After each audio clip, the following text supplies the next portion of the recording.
दिल्ली के अशोक होटल में आज शाम एनडीए की एक बड़ी बैठक होनी है। बीजेपी अध्यक्ष जेपी नड्डा ने प्रेस कॉन्फ्रेंस की और कहा कि बैठक में 38 दल इसमें शामिल होंगे। जेपी नड्डा ने बेंगलुरु में चल रही विपक्ष की बैठक पर भी निशाना साधा। उन्होंने कहा कि विपक्ष का गठबंधन भानुमति का कुनबा है और उसमें ना नेता है, ना नियत है और ना ही फैसला लेने की ताकत।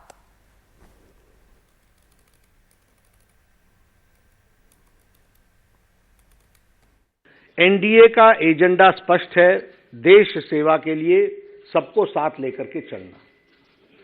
हमने किसी को कभी भी किसी मोड़ पर नहीं छोड़ा है।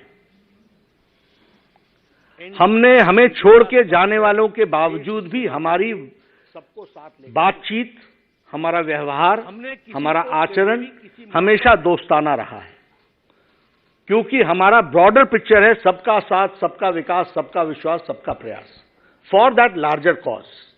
Now they have to decide. फिलहाल नहीं, हम कभी न्योता देते नहीं है, हम एजेंडा बताते हैं। इसके साथ खड़े होना चाहते हो, होइए। हमने भेजा ही नहीं तो हम न्योता क्या दें? न तो इनके पास नेता है, न ही नियत है, न ही नीति है और न ही फैसला लेने की ताकत है।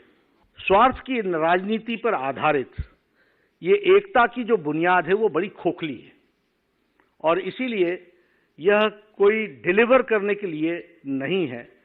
यह 10 साल के यूपीए के सरकार के भ्रष्टाचार और घोटालों का टोला है और 20 लाख करोड़ रुपए के घोटाले को से बचने का और उस पर एक्शन न हो, उसके लिए यह एक जुड़ाव है, एक टोले का जुड़ाव है। इसको हमको स्पष्ट रूप में समझ लेना चाहिए।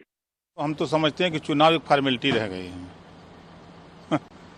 चुनाव एक फॉर्मेलिटी है, विपक्ष चाहे जितना चिल्ला ले, कुछ होने वाला नहीं है। वहाँ जो लोग इकट्ठा हुए हैं और अलग अलग इलाकों में अलग अलग सबका सिचुएशन है। अब यहाँ जो गठबंधन है वो राष्ट्रीय स्तर पे गठबंधन है। क्या वजह रही थी कि बीच में आपको अलग होना पड़ा था और आज फिर एनडीए के दोबारा साथी बन के आज इस बड़ी बैठक में शामिल हो रहे हैं?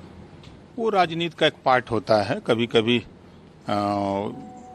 आदमी जाना सबको दिल्ली होता है, कभी रास्ता पकड़ के अलग से चले जाते हैं, कोई दूसरा रास्ता पकड़ के, लेकिन सबको जाना लखनऊ या दिल्ली है।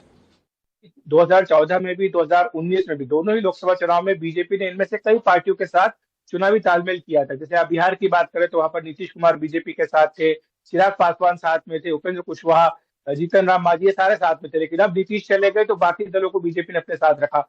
इसी तरह महाराष्ट्र में शिवसेना के साथ गठबंधन किया था, तो अब शिवसेना में टूट हुई है तो शिवसेना का एक गुट बीजेपी के साथ आया है, अजित पवार साथ में आए हैं। तो इस तरह से बीजेपी ये नहीं कहती कि कोई मजबूरी को वो गठबंधन करेगी, वो ये कहते हैं कि हमारा पुराना गठबंधन है। जैसा कि कल जेपी नड्डा ने भी कहा कि इस साल 25 साल पूरे हो गए हैं एनडीए को बने हुए। अटल बिहारी वाजपेयी की अगुवाई में ये बना था और इस बार खुद पीएम नरेंद्र मोदी ने ही बीजेपी नेताओं से कहा था कि एनडीए के 25 साल हुए हैं और एक बार फिर से इसके विस्तार करने की आवश्यकता है। तो ये बातें बीजेपी की ओर से कही जा रही है। लेकिन जैसे मैंने कहा कि अगर विपक्षी एकता जमीन पर फलीभूत होती है, अगर बीजेपी के एनडीए के उम्मीदवार के खिलाफ विपक्ष का भी एक ही उम्मीदवार उतरता है, तो निश्चित तौर पर चुनौती काफी कड़ी होगी, क्योंकि अभी तक कई जगह पर बीजेपी को इस बात का फायदा मिलता रहा है कि उसके उम्मीदवार के खिलाफ विपक्ष के कई उम्मीदवार होते हैं।